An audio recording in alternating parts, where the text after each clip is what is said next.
love the chase and the hunt, and I set the pace when I'm... Hey, I'd like to welcome everyone to our inaugural Coach's Corner, where each week I will be interviewing a parent or two, answering questions that they may have pertaining to their particular process with regard to baseball. This morning, I am happy to have as our inaugural guest a gentleman that I've interacted with on Twitter for probably the last year and a half or so. And Darren, I want to say thank you for joining us today and welcome aboard. Thank you. Can you tell everybody where Thanks, you're Walter. from? Yeah, so I'm dialed in today from Cohasset, Massachusetts. Father of two. I have a rising fourth and second grader. Been very involved in mainly the Little League programs here. I've coached at a bunch of levels from True Legion and on down. So right now I got kids going through the programs here and coaching spring and summer and fall baseball. So I know as a fellow New Englander, it can be tough with regard to trying to figure everything out. We're in the cold weather states.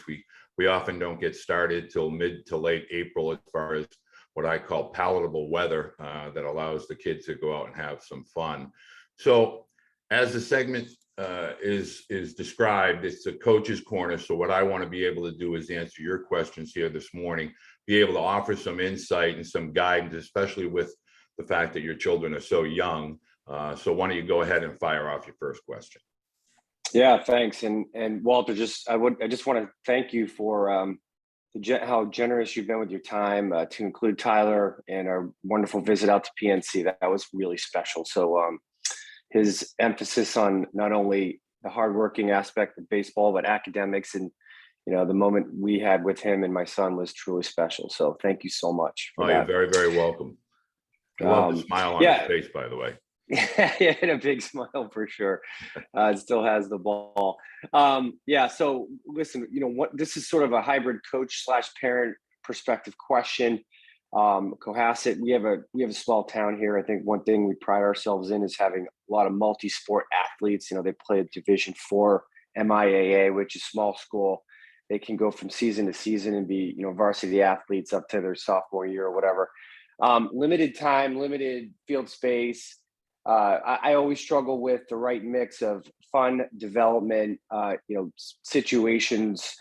When I have a team that is, say, a competitive team playing on the summer circuit, whether it's the Williamsport or the summer leagues, you get 3 hours a week to maybe get practice in.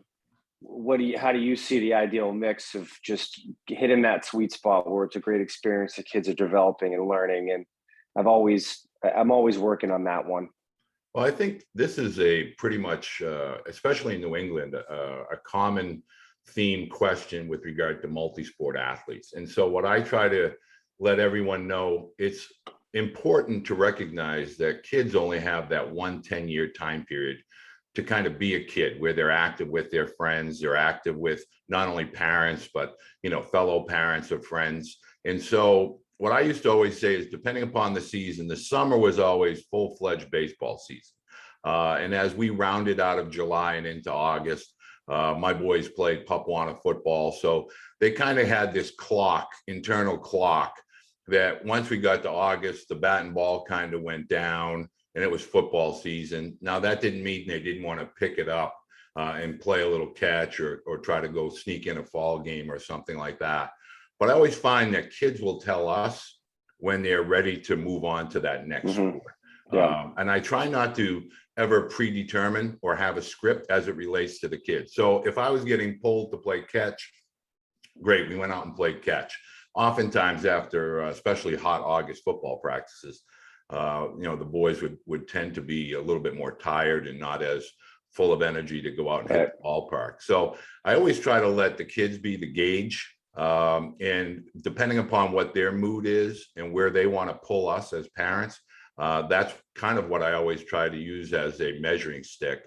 The other thing is that children are going to learn and they're going to develop in a lot of different ways than just physical practice on a field. Meaning it could be as simple as bouncing a ball off of a wall. I used to encourage my boys to hit acorns or rocks, what have you, with the broomstick. Just, to have fun. But the other part of it is like wiffle ball in the backyard. The other component is watching a little bit more this time of year when games get a little more intense at the major league level. Letting them watch the sport a little bit is going to let them learn.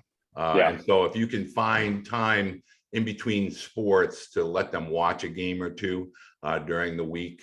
And as for time parameters, there's really no such thing. It's whatever you and the kids really enjoy doing and enjoy participating in.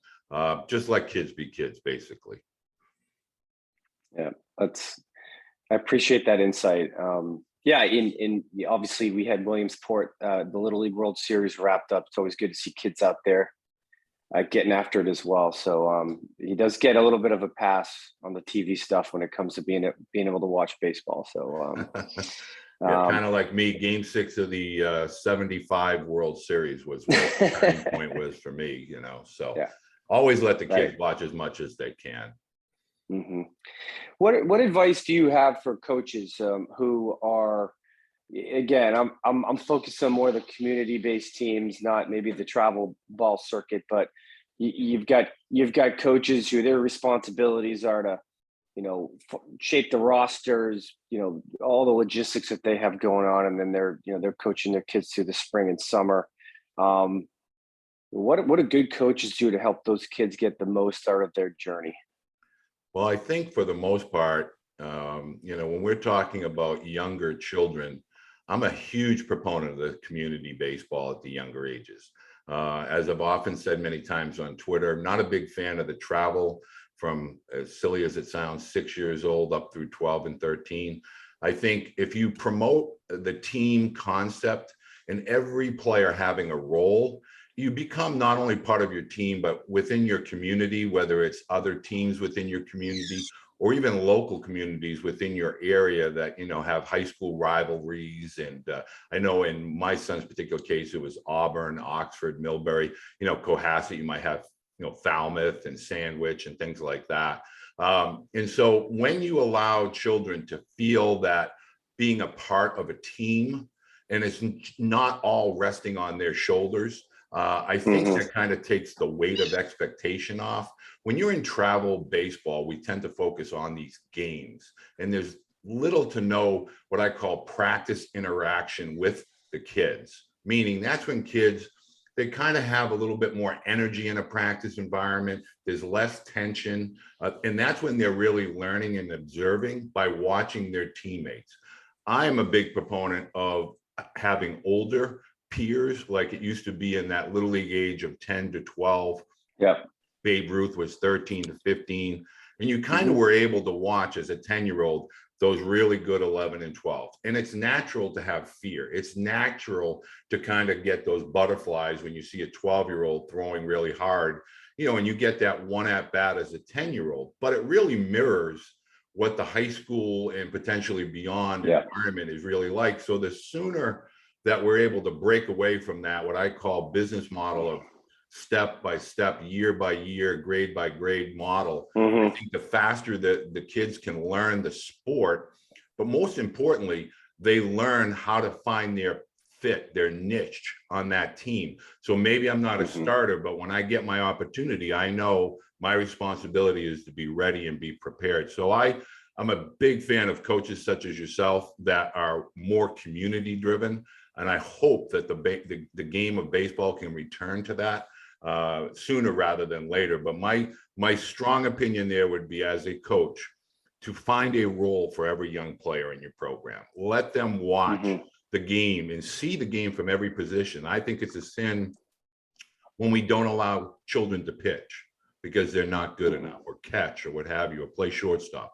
At the lower, younger levels, before the age of, let's say, 6th grade, letting boys see the field from all positions during the course of a season really becomes an eye-opening experience. How tough it really is to play right field, how tough it is to field a ground ball at shortstop or catch a pop-up in center field. So those are the types of things I think are more important than having any kind of measurable success, whether it's batting average or pitching velocity. Really letting the boys see the field from all positions. Yeah, I appreciate that. 100%. I agree.